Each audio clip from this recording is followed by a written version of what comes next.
آدھے گھنٹے کے بعد آپ کے سامنے بہت ہی حسین منظر ہوگا۔ یہاں بہت سارے حفاظ کے سروں پر دستار باندھی جائے گی۔ کتنی خوشی کا موقع ہوگا، کتنا اچھا لگے گا ان کے باپ کو، ان کے رشتہ دار کو، خاندان والوں کو، جب ان کے لاڈلے کے سر پر پگڑی باندھی جائے اور حضرت نائب امیر شریعت تشریف لانے والے ہیں، ان کے ہاتھوں سے اور دیگر علماء کرام کے ہاتھوں سے جب پگڑی باندھی جائے گی تو وہ بڑا نورانی، بہت ہی خوشنما منظر ہوگا۔ انشاءاللہ ہم آپ اپنی نگاہوں سے دیکھیں گے۔ میں مبارکباد پیش کرتا ہوں ان تمام حفاظ کرام کو جنہوں نے اپنے سینے میں اللہ کا پاک کلام محفوظ کیا۔ ان کے ماں باپ بھی مبارکباد کے قابل ہیں، اساتذہ کرام بھی مبارکباد کے قابل ہیں، اس ادارے کے ذمہ داران بھی مبارکباد کے قابل ہیں۔ آپ تمام حضرات جن کے تعاون سے یہ ادارہ چلتا ہے، جن کی محبت اس ادارے کو ملتی ہے، آپ تمام حضرات بھی مبارکباد کے قابل ہیں۔ آج آپ حضرات کے تعاون سے، آپ حضرات کی محنت سے، آپ حضرات کے امداد سے آج کتنے بچے یہاں تیار ہوئے ہیں۔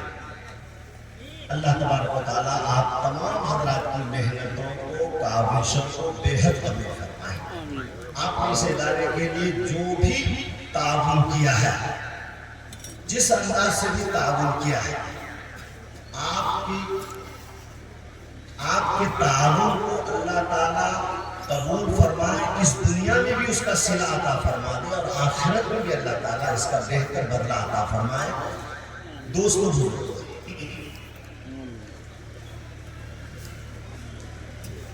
تھوڑی دیر آپ سے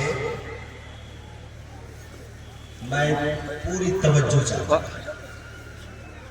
یعنی پوری توجہ کے ساتھ، یکسوئی کے ساتھ، سنجیدگی کے ساتھ، وقار کے ساتھ، دلچسپی کے ساتھ، دلجمعی کے ساتھ، محبت کے ساتھ، نیک نیتی کے ساتھ تھوڑی دیر باتوں کو سن لیں گے۔ سنیں گے انشاءاللہ؟ انشاءاللہ۔ بالکل اٹھنے بیٹھنے کا تو ماحول ہی نہیں بنائیں گے، میری باتوں کو غور سے سنیں۔ مجھے لفاظی کرنی نہیں ہے، نہ دھویں دھار تقریر کرنی ہے، باتیں کو ایسی کرنے کی کوشش جو آپ کے دل و دماغ میں بیٹھے اور آپ کو یاد رہے۔ آپ نے ہم نے کلمہ پڑھا، کلمہ سب آدمی پھر دوہرا لیجیے۔ کلمہ کیا ہم پڑھے؟ لا الہ الا اللہ محمد رسول اللہ، یہ کلمہ پڑھے نا۔ یہ میں ایکو ختم کرنا رہی کہیں چلا جائے، تقریر میں ایکو کی ضرورت نہیں ہے۔ تو کلمہ پڑھا لا الہ الا اللہ محمد رسول اللہ۔ یہ کلمہ پڑھنے کے بعد کیا ہو گئے؟ ہم مسلمان ہو گئے، ہمارا داخلہ ہو گیا اسلام میں۔ آپ کے بچے پڑھتے ہیں اسکول میں، کالج میں پڑھتے ہیں،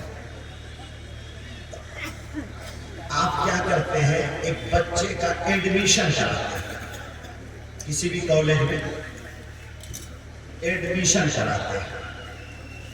تو ایڈمیشن کرانے کے بعد آپ کے بچوں کو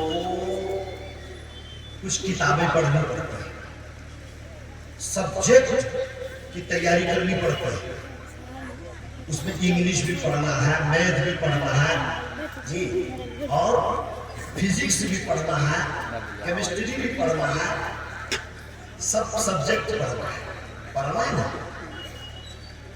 پھر ان کتاب کہاں گئے مائک والے بھائی، کو ختم کرو اس کا،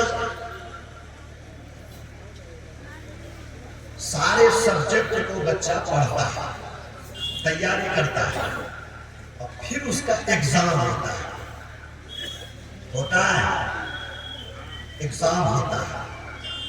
اس ایگزام میں جو بچہ محنت کیا ہوا ہوتا ہے، محنت سے یعنی دل لگا کر کے پڑھتا ہے، تیاری کرتا ہے، وہ پاس ہو جاتا ہے، کامیاب ہو جاتا ہے۔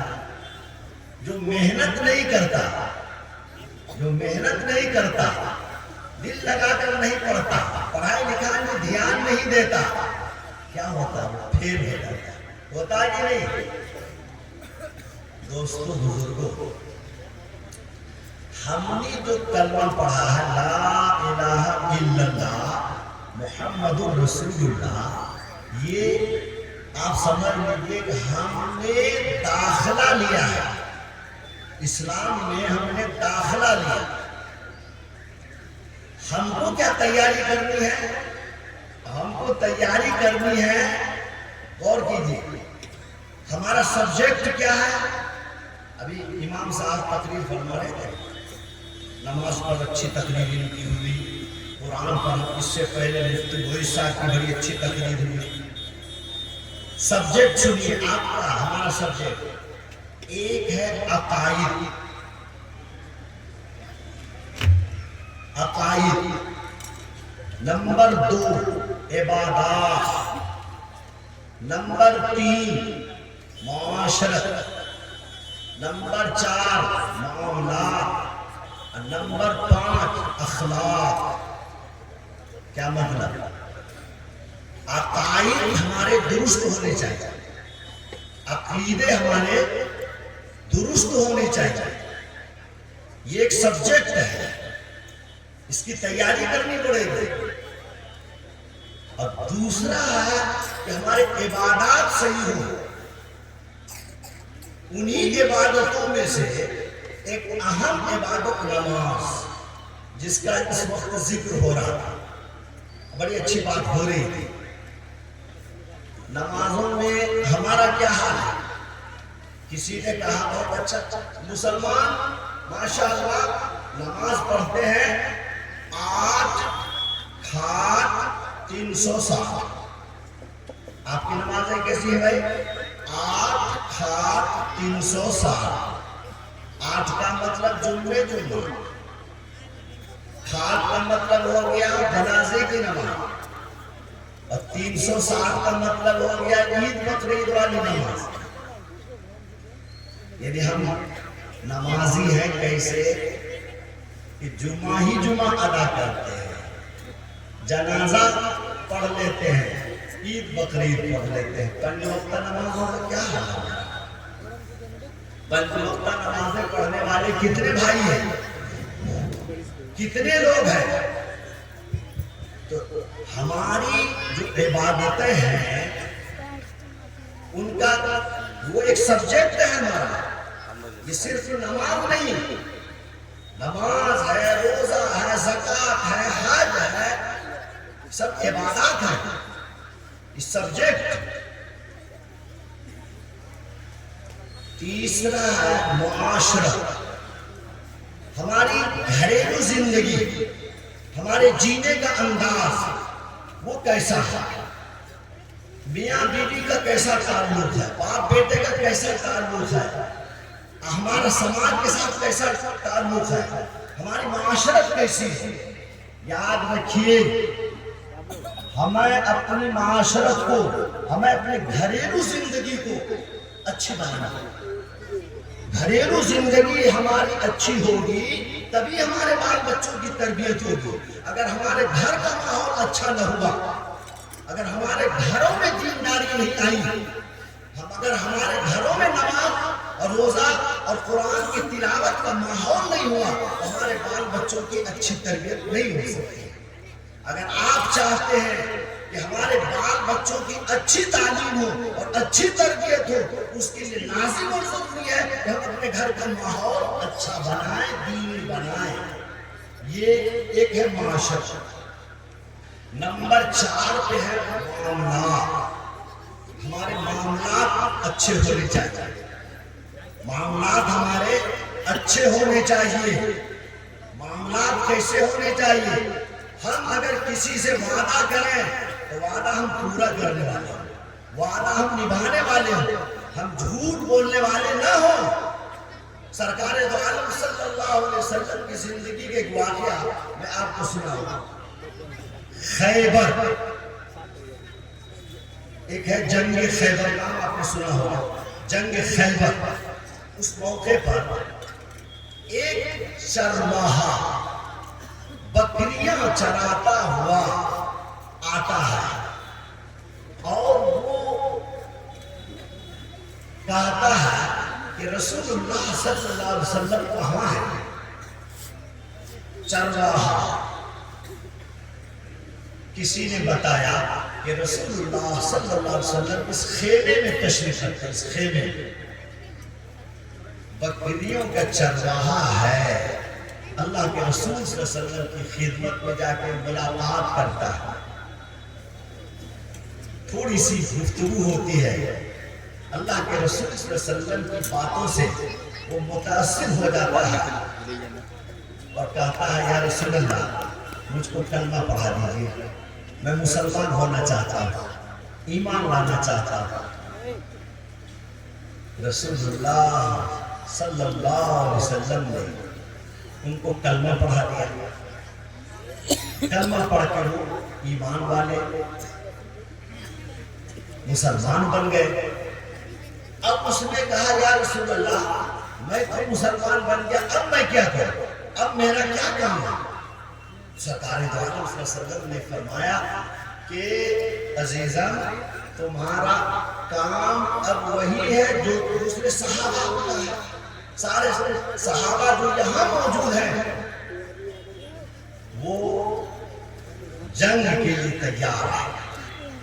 یہودیوں سے لڑائی ہے، یہودیوں کا محاصرہ ہے، تم بھی اس میں شریک ہو جاؤ. کیا یا رسول اللہ میں تیار ہوں، میں تیار ہوں. اللہ کے رسول صلی اللہ علیہ وسلم نے فرمایا لیکن اے نوجوان تم بکریاں جن کی لائے ہو، بکریاں چرانے کے لیے تم نکلے تھے، وہ بکریاں کن کی ہیں؟ وہ تو یہودیوں کی بکریاں ہیں. یہودی کی بکری رکھ لیجیے، رکھ لیجیے اس کو، مالک غنیمت سمجھیے. فرمایا سرکار دو عالم صلی اللہ علیہ وسلم نے نوجوان یہ نہیں ہو سکتا ہے، تمہارے پاس جو بکریاں ہیں وہ یہودی ہی نہیں صحیح مگر وہ امانت ہے، وہ امانت ہے، تم اس کے مالک نہیں ہو. امانت واپس کرنے کے لیے ہوتے ہیں، چاہے دوست کی امانت ہو کہ دشمن کی امانت ہو، امانت تو واپس کرنے کے لیے ہوتے ہیں. تم سب سے پہلے یہ کام کرو کہ بکریاں لے جاؤ اور جن کی امانت ہے، یہودی کی امانت ہے، ان کو واپس کر کے آؤ. اس کے بعد پھر جنگ میں شرکت کی اجازت ملے گی. نوجوان بڑا متاثر ہوا اس جملے سے، چنانچہ وہ بکریاں لے گیا، یہودیوں کی بکریاں تھی، واپس کیا اور پھر واپس آ کر کے جنگ میں شریک ہوا اور وہ نوجوان شہید بھی ہو گیا. نوجوان شہید بھی ہو گیا. میں صرف یہ بتانا چاہتا ہوں کہ رسول اللہ صلی اللہ علیہ وسلم نے بتلایا کہ معاملہ تم ایک یہودی کے ساتھ کیے تھے. یہودی کی بکریاں تمہارے پاس امانت تھی، تم تو چرواہا تھے، تو اب اب مسلمان بننے کے بعد تم پر لازم اور ضروری ہے کہ بکریاں واپس کرو. یہ مانتے ہیں کہ ہماری لڑائی انہی سے ہے, وہ ہمارا دشمن ہے, مگر یہ معاملہ الگ ہے اور وہ معاملہ الگ ہے. یہ رسول اللہ صلی اللہ علیہ وسلم کی تعلیم ہے. میرے محترم دوستوں اور بزرگوں, اپنے معاملات کو ہم درست کریں. اور نمبر 5, ہمیں اپنے اخلاق کو درست کرنا پڑے گا, ہمیں اپنے کردار کو درست کرنا پڑے گا. اخلاق کو درست کیجئے, اخلاق کو اعلیٰ بنائیے, کردار کو اعلیٰ بنائیے. اور دنیا میں جو دین پھیلا ہے, دنیا میں جو اسلام پھیلا ہے, وہ اخلاق سے بہت زیادہ پھیلا ہے, اچھے کردار سے بہت زیادہ دین پھیلا ہے, اسلام پھیلا ہے. آپ کے اکابر بھی, آپ کے بڑے بزرگ بھی اچھے اخلاق پیش کرتے تھے, اچھے کردار پیش کرتے تھے. میں آپ کو ایک واقعہ سناؤں. حضرت تھانوی رحمت اللہ علیہ, حضرت تھانوی رحمت اللہ علیہ کے پاس ایک مرید آیا. حضرت تھانوی رحمت اللہ علیہ بہت اللہ والے ہیں, بہت بڑے عالم دین ہیں. آپ حضرات نام سنے ہوں گے, ان کے بہت سے مریدین ہیں. تو ایک مرید آیا حضرت تھانوی رحمت اللہ علیہ کے پاس, اور ساتھ میں ایک بچہ کو بھی لایا. اس بچے کی عمر تھی 13 سال, عمر تھی 13 سال. حضرت تھانوی رحمت اللہ علیہ نے فرمایا کہ جناب آپ نے اس کا ٹکٹ لیا تھا, چونکہ ٹرین سے آیا تھا. کیا فرمایا کہ اس کا ٹکٹ لیا تھا؟ کہاں حضرت ٹکٹ لیا تھا؟ ٹکٹ لیا تھا. کہا ٹکٹ ہاف لیا تھا کہ فل لیا تھا؟ یہاں پھنس گیا. ہاف لیا تھا کہ فل لیا تھا؟ کہا حضرت ٹکٹ تو ان کا ہاف لیا تھا. کیوں ہاف لیا تھا؟ اس کی عمر کتنی ہے؟ کہا اس کی عمر تو ہے 13 سال, حقیقت میں 13 سال, لیکن دیکھنے میں چھوٹا لگتا ہے, 12 سال سے کم عمر کا دکھتا ہے, لیکن حقیقت میں اس کی عمر ہے 13 سال. حضرت تھانوی رحمت اللہ علیہ نے کیا فرمایا کہ ارے جب عمر ہے 13 سال تو ہندوستان کا ریلوے کا جو قانون ہے وہ یہ ہے کہ جس کی عمر 12 سال سے زیادہ ہو جائے تو اس کو فل ٹکٹ لینا ہے, فل ٹکٹ لینا ہے. تم یہ بات جانتے تھے یا نہیں جانتے تھے؟ کہا جانتے تھے. جب جانتے تھے تو تم نے اس کا ہاف ٹکٹ کیوں لیا؟ کہا دیکھنے میں چھوٹا لگتا تھا, میں نے سمجھا کہ شاید ہاف ٹکٹ میں یہ چل جائے. کہا اچھا 13 سال کا بچہ اور یہ ہاف ٹکٹ میں چل جائے گا, اس کا مطلب یہ ہے کہ تم نے ابھی تک دین کو نہیں سمجھا, تم نے اب تک اسلام کو نہیں سمجھا. اسلام کیا کہتا ہے, دین کیا سکھاتا ہے, اب تک تمہاری سمجھ میں بات نہیں آئی ہے. میں نے تمہیں خلافت دی تھی, میں نے تمہیں اجازت دے دی تھی, لیکن اب میں اس کو واپس لے رہا ہوں, میں اس کو واپس لے رہا ہوں. ابھی تم اور محنت کرو, ابھی تم نے دین کو سمجھا نہیں ہے. لڑکا 13 سال کا اور تم یہ سمجھ رہے کہ ہاف ٹکٹ میں چل جائے گا. اگر ہم بغیر ٹکٹ کے یہاں سے دلی چلے جائیں اور کہیں کوئی پکڑے نہیں تو ہم سمجھتے ہیں کہ ہم بہت ہوشیار ہیں.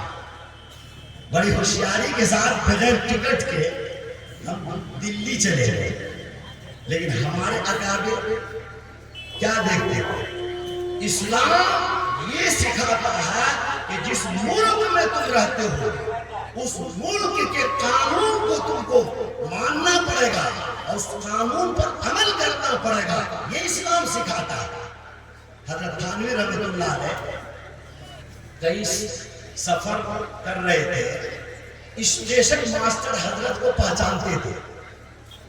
حضرت کے پاس کچھ سامان تھا، سامان اتنا تھا کہ اس کا کرایہ دینا چاہیے، اصولی طور پر سامان کا کرایہ دینا چاہیے، یعنی اتنا زیادہ سامان تھا اس کو ساتھ لے کر کے نہیں چل سکتے۔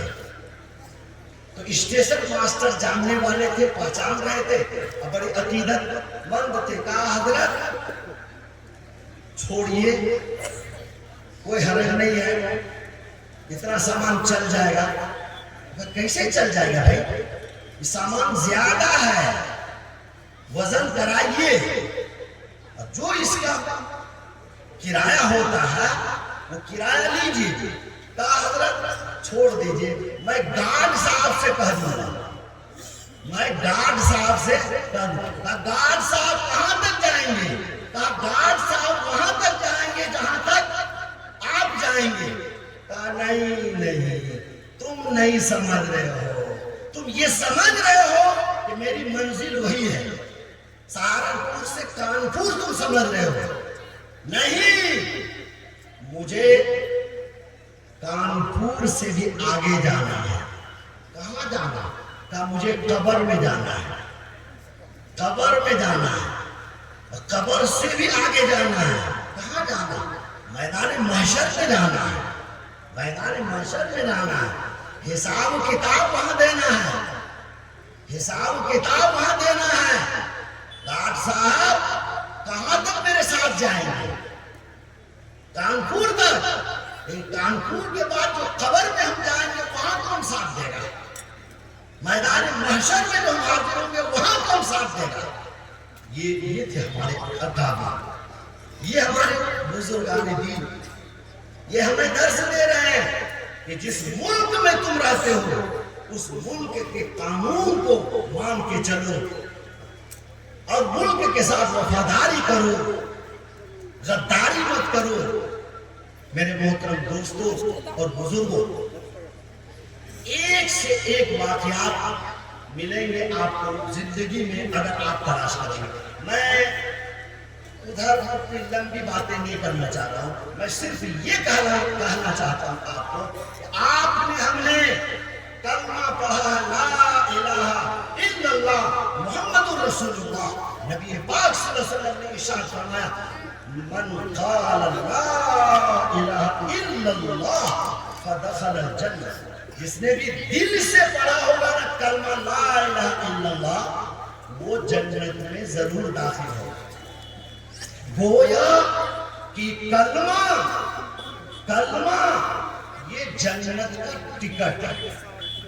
او مسلمانوں، او بھائیوں، آپ کے پاس ہمارے پاس جنت کا ٹکٹ موجود ہے، مگر صرف ٹکٹ جیب میں رکھنے سے آدمی منزل تک نہیں پہنچتا ہے۔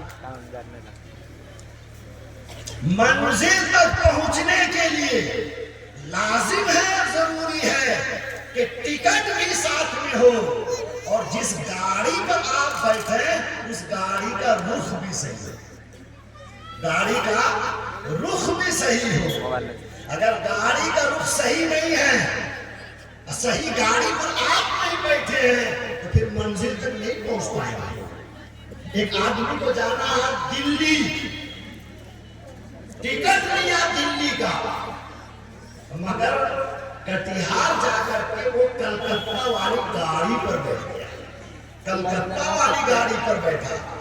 کسی نے کہا بھیا کہاں جانا ہے؟ کہا جانا ہے دلی۔ کہا دلی جانا ہے تو جلدی کیجئے، جلدی اتریے اس گاڑی سے۔ کیوں؟ اس لیے کہ یہ گاڑی جا رہی ہے کلکتہ، گاڑی جا رہی ہے کلکتہ۔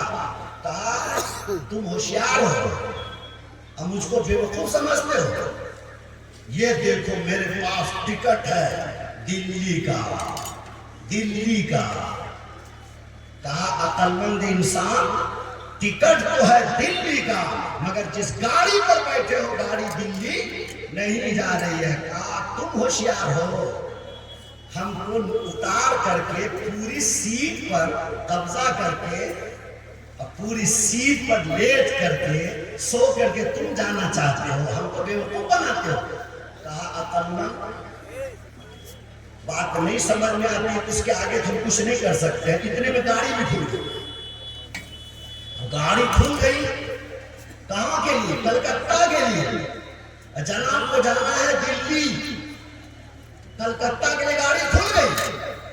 اور سب تعجب کر رہے تھے، افسوس کر رہے تھے کہاں کا آدمی ہے، بے وقوف انسان، ٹکٹ ہے دلی کا، بیٹھا ہے کلکتہ والی گاڑی پر۔ اگلے اسٹیشن پر گاڑی رکی، وہاں بھی سمجھانے والے نے سمجھایا، بتانے والے نے بتایا کہ عقل مند اے ہوشیار انسان، تمہارے پاس ٹکٹ صحیح ہے مگر جس گاڑی پر بیٹھے ہو گاڑی کا رخ صحیح نہیں ہے، کلکتہ جا رہی ہے گاڑی، اترو بھی وقت ہے، دیکھو گاڑی کھڑی ہے دلی والی، بیٹھ جاؤ اس پر، دلی پہنچ جاؤ۔ نہیں مانا، بات سمجھ میں نہیں آئی۔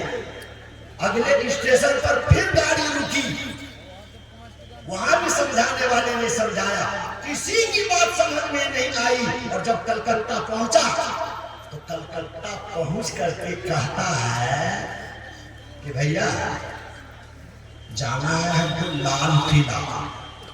کہاں جانا ہے؟ لال قلعہ جانا ہے، قطب مینار جانا ہے۔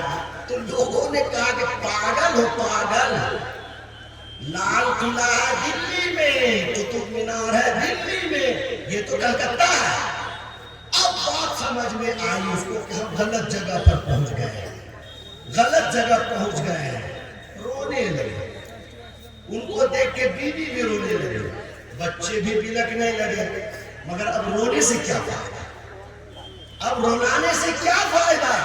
ارے سمجھانے والے نے تو سمجھایا تھا، بتانے والے نے بتایا تھا کہ تمہارا ٹکٹ صحیح ہے مگر جس گاڑی پر بیٹھے ہو گاڑی کا رخ صحیح نہیں ہے، بتایا تھا۔ اب بات سمجھ میں آئی، کلکتہ پہنچ کر کے ایسے ہی یہ علماء کرام، یہ جلسوں کے ذریعے علماء کرام اپنے منبر و محراب کے ذریعے سے اس قوم کو، اس امت کو یہ بتاتے رہتے ہیں، سمجھاتے رہتے ہیں کہ او مسلمانوں، تمہارے پاس کلمہ ہے لا الہ الا اللہ محمد رسول اللہ، تمہارا کلمہ صحیح ہے، تمہارے پاس جنت کا ٹکٹ موجود ہے، مگر تم جس گاڑی پر سوار ہو گئے ہو گاڑی کا رخ صحیح نہیں ہے۔ تم یہودیوں کی گاڑی پر سوار ہو گئے ہو، تم نصرانیوں کی گاڑی پر سوار ہو، تم دین کے دشمنوں کی گاڑی پر سوار ہو، اترو، آؤ جناب محمد رسول اللہ صلی اللہ علیہ وسلم کی سنت والی گاڑی پر، سیرت والی گاڑی پر، اخلاق اور کردار والی گاڑی پر سوار ہو جاؤ۔ یہ گاڑی جا رہی ہے جنت کی، یہ گاڑی جا رہی ہے جنت کی، اتر جاؤ، ابھی بھی موقع ہے، توبہ کرو۔ تمہاری زندگی میں یہودیوں کا طریقہ، عیسائیوں کا طریقہ، غیروں کا طریقہ، اور تمہاری زندگی میں سنت نہیں، تمہاری زندگی میں نبی کی سیرت نہیں، نبی کے اخلاق نہیں، نبی والا کردار نہیں۔ ٹکٹ تو تمہارا صحیح ہے مگر جس گاڑی پر بیٹھے ہو گاڑی کا رخ صحیح نہیں ہے۔